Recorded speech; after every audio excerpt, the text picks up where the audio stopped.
भद्रक जिला प्रशासन आनुकूल्य आज नूतन जिला चिकित्सालय एक मेगा रक्तदान शिविर अनुष्ठित हो जाइछि।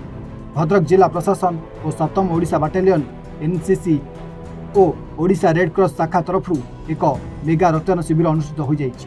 एथिरे मुख्य अतिथि भाव ओडिशा सरकार उच्च शिक्षा मंत्री सूर्यवंशी सूरज जोगदे फिता काटी उद्घाटन करने सहित रक्तर जो भली अभाव देखा जाउछि आज रक्तदान रे अनेक जीवन बंची परिबो बोली कहवा सहित कैडेट मानकु उत्साहित करथिले।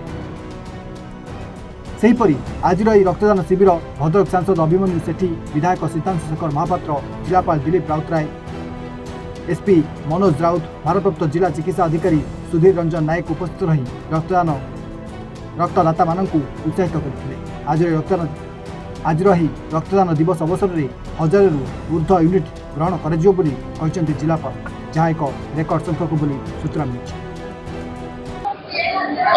आज विश्व रक्तदाता दिवस जून 14 एवं जून 14 ए विश्व रक्तदाता दिवस उपलक्षे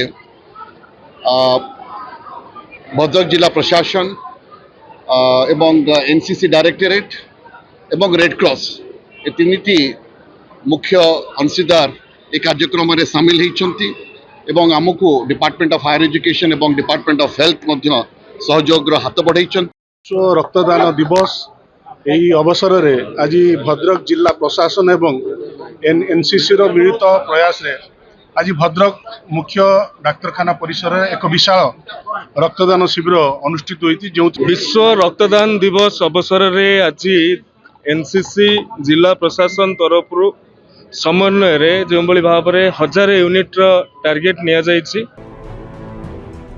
भद्रक सुब्रकांत राउतराय रिपोर्ट, A1 ओडिशा।